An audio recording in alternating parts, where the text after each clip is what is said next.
If you enjoy our videos and podcasts and would like us to continue putting out regular quality content, head over to patreon.com/aircrewinterview, where you can donate monthly, and in return you will get rewards ranging from early interview viewings, bonus clips, credited as a producer, and much more.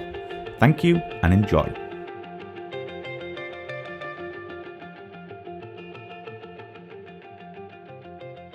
So Mandisa, when did you first become interested in aviation? Oh, wow. So the first time I was actually introduced to aviation was when I was 5 years old.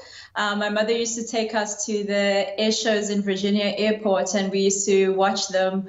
So that's the first time I was introduced to it. And the first time I realized that I could pursue aviation as a career was when I was 16, and I was doing research about careers in maths and science. And while I was doing that research, I was really quite excited to come across an advert by the South African Air Force. And then since then, I knew that's what I wanted to do. I'd never, ever looked back. So, yeah, like off topic, what was that advert? What plane was on that advert? It must have been like the Cheetah, or was it the Mirage F1? They didn't have airplanes in the advert. It was just the people and the selection process. And I remember seeing soldiers, and I saw someone on a dinghy, and they were wearing orange overalls. And I was just like, oh my goodness. And then you could obviously see the big SAAF emblem with the wings and everything. So at that stage, they didn't have airplanes. But now I've seen with the latest application forms, they've got the Hawk and the Griffin on there, and I was just like, yes. Get in, yeah, that's awesome. So what year did you actually join the Air Force? I joined the South African Air Force in 2008, immediately after completion of my matric, which is our grade 12th year. I completed matric in 2007, and in 2008 I went straight in for my basic military training. So Mandisa, was it commonplace, or is it commonplace for women to join the South African Air Force? Yes, actually, I think now with the exposure that the Air Force is getting, we are getting more and more female people who are interested in not only becoming pilots and navigators, but who are also interested in the other aspects. We've got air traffic controllers, we've got engineers. So now I think it's because it's such a widely accessible career option. More and more women are exploring this field, so it's quite exciting for us. Absolutely. And how did you find the application process going through as a female? Yeah. Okay. So at that stage, I don't think I was so much aware or conscious of the fact that I was a girl applying. Yeah. I was just trying to apply. And it was so hard to get the information initially because in Durban, I hadn't seen a lot of people in the South African Air Force compared to like Pretoria, where the military is like so visible and seen. When I was growing up in my hometown, I hardly ever saw anyone from the military. So I didn't quite have the information I was looking for. And I remember going to my guidance teacher and telling her that I'm interested in joining the South African Air Force. And she also didn't quite have the information I was looking for. The first time I got hold of an application from the Air Force, I think I was doing my 11th grade, and it was midway through the year. And that was the first time I finally got an application form. So the application process, because it wasn't so clear for me, was a little bit long-winded. I kept sending application letters so that they would pay attention to me, and I would send my reports of my progress reports so that, like, there's this person in Durban who's interested, please just need more information. But eventually I finally got a response from them when I was doing my 12th grade. And having been persistent and, sending those application letters. And then when I finally got the application forms, and from there, then I was able to get a contact point, someone who I could communicate with in recruitment. And then they were able to guide me and say, just send us your matric results once you completed with your 12th grade, and then we will call you for application. And then they had to sensitize me about the requirements to become a pilot, physical fitness, a good medical, background, be physically fit, but then also the mental aspects is that you had to do a psychomotor test to check your eye and hand-eye coordination, So to preempt myself for this application process, I used to start like training. I used to go on to an internet cafe or visit my friend, and I used to watch the US Air Force's training program. And I used to see like, okay, so this is what I can expect for basic military training. And then I started running. Like, okay, so I'm going to be expected to do this many push-ups. Okay. I tried to teach myself rank structure. And then there was one thing that I couldn't quite simulate was the psychomotor test itself, the Vienna test, because we heard so much about it. But I used to play a lot of computer games, so I kind of hoped that that would help bring in, and I played a lot of ball sports, so I kind of hoped that it worked out. So yeah, the application process wasn't as linear as I would have liked. It was very complex, but now I think with the information out there, it's a little bit better. So yeah. Awesome. And yeah, let's talk about this. Like, how did you feel when you got the news that you were accepted for pilot training? That must have been like, wow. I was excited. I couldn't stop jumping up and down. I couldn't wait for my dad to come home so I could show him the brown envelope that I got. Wow. And yeah, because when we went for a selection process, it was over 2 weeks. And initially they start with the psychometric tests, then the psychomotor tests, and then we had to do measurements to make sure that we can actually fit the minimum requirements for the cockpit. You have to be able to reach all the controls in the cockpit. Your legs have to be a certain length and obviously a certain height. But then also there was a basic or a minimum weight for us, which I had to make sure that I stayed above, which meant that I had to build a little bit more muscle. Yeah. Yeah, so I was very, very excited. And when we did the other one was the medical test. The medical test everyone was nervous about because you have to do the eye test. And with us, the minimum was 6-6 vision. And I remember some people that you didn't expect would not pass the test were the ones who you failed. And you felt very nervous now. You're like, oh my goodness, I hope I'm at peak fitness. I hope I can make it. But it all worked out. And eventually, when we completed from my group, we were 12 people that completed the selection process. And out of the 12, we were 2 girls and 1 guy who eventually went on to go to to start basic military training. But out of all of that, I think altogether there were 400 applicants. And eventually they chose 12 people to start basic military training. So it's really competitive, really, really competitive. So, yeah. So you must have been good, Mandisa, that's for sure. Yes. Thank you. Yeah. So let's get on to some of your flying training. What aircraft did you start training on and fly? Yes, we were part of the unique group that started with the Cessna C-172. The reason for that was they wanted to bridge the learning curve because the PC-7, as a tandem trainer, some of the things I think they felt that couldn't quite be taught through. So we were part of the experimental group that started on the C-172. I think we did about 70 hours on there, and then we eventually went on to the PC-7, which is the equivalent of a private pilot's license for the type of training that we received. Going from the C-172, it's really nice because the instructor sits next to you and you can kind of see what they're doing while you're trying to learn how to fly their aircraft. Whereas with the PC-7, it's a tandem trainer and your instructor is at the back. So the ground aspect of the flying was much more emphasized because we had to visualize and know what we're going to do in the cockpit, because that space to see what the instructor is doing is a little bit different. You have to feel what the instructor is doing and look where they say you must look. So it was a bit of a shift. And also the PC-7 had much more power. I think on the Cessna, we used to cruise at 90 knots. And on the on the PC-7, we would be on final approach, flapless final approach at 90 knots. So big difference there. Exactly.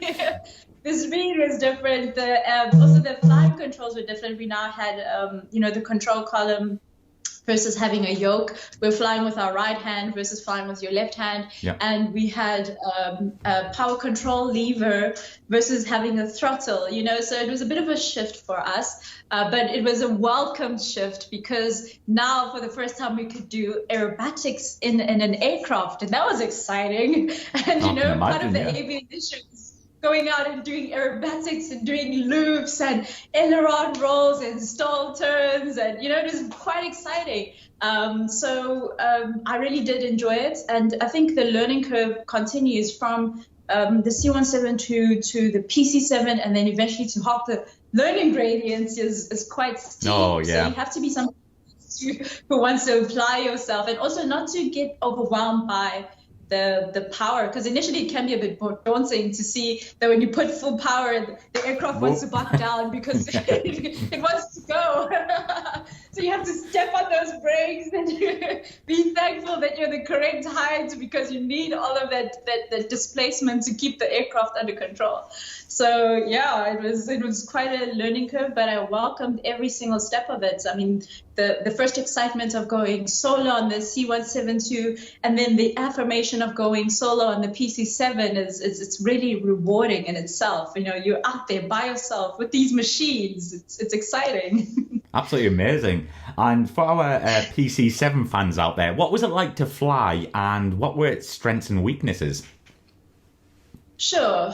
To fly the PC-7 was really quite exciting. I felt that she was much more forgiving as an aircraft, especially like in the aerobatics regime, from what I could see. And then obviously there's a little bit more sensitivity, which you felt more when we're flying in formation, and also when you don't ever want to, for instance, if you're doing a stall turn, you don't ever want to mishandle her because she gets a little bit sensitive in the lower speed, and the controls are a little bit bigger. But more than anything, she was very forgiving. If you did get yourself into trouble and say that maybe you went into the vertical and the aircraft departs, as long as you have enough altitude, she would eventually recover herself. One of the weaknesses maybe I could mention was that because of the torque of the propeller, when you put the power, she wants to yaw, and you could actually feel it when you're wanting to take full power on takeoff. So there we had like where we would set 20 psi on the torque, or if you go full power, you'd need to like counter that with enough rudder to maintain control. So that was something a little bit new coming from the C-172, and it's also something that doesn't exist when you're flying a jet type aircraft, you know. So that was one thing that if you're not quite prepared for the forces that can exist, it could take you by surprise. But all in all, she was really a pleasure to fly. She was very forgiving. She was quite exciting. Yeah, I don't have a lot of weaknesses to mention. I think she's a great aviation trainer. She's really quite great, yeah. Awesome. So how long did you spend on the PC-7 before you moved on to the Hawk? Okay, so yeah, we were quite unique because we also, once we completed the PC-7, we went off to study various subjects, some of us.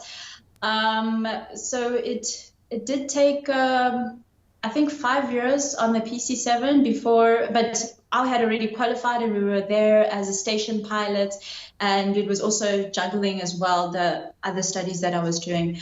But it shouldn't take more than 2 years being a station pilot once you qualify, and then you move straight onto the Hawk. The ideal is that after you qualify, you want to go straight into the PC-7, into the Hawk, or if you're going to be streamed in helicopters, after you qualify, you go there immediately. So some people don't have that long gap as we did.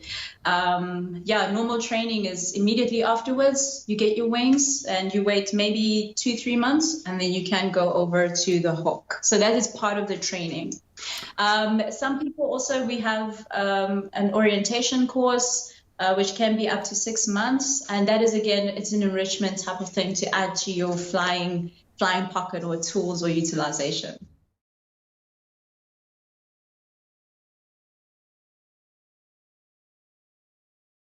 And we're going to get on to the Hawk 120 now. So what were your first thoughts on the Hawk when you first saw it up close? It must have been like, this is amazing. Yes.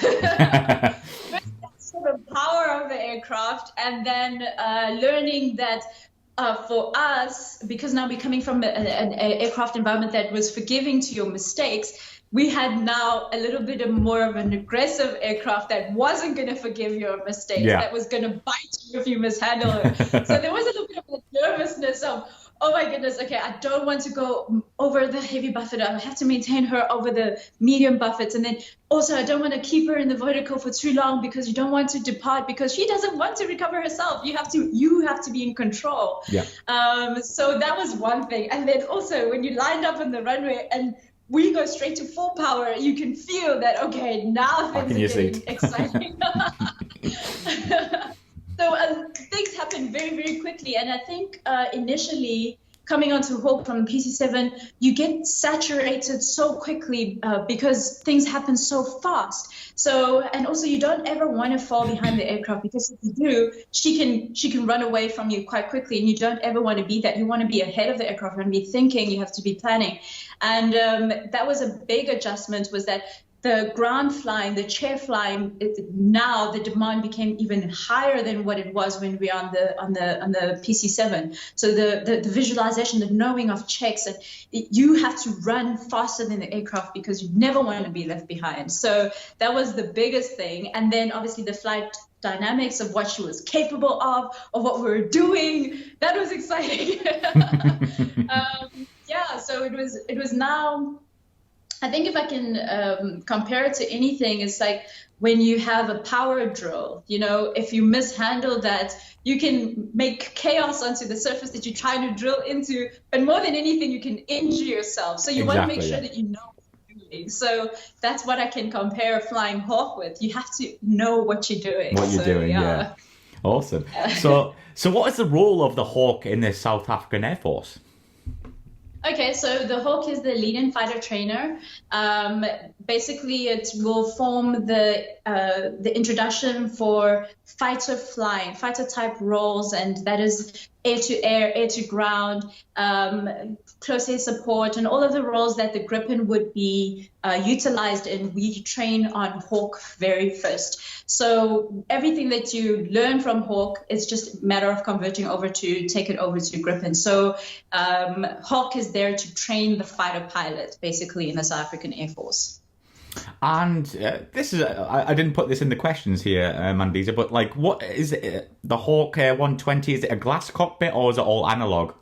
It's a combination. There are some analog parts, but it's not fully glass cockpit. It has MFDs and things. But we have a heads-up display as well. But I can say it's a combination of both. We have a GPS and RS GPS system. Yeah.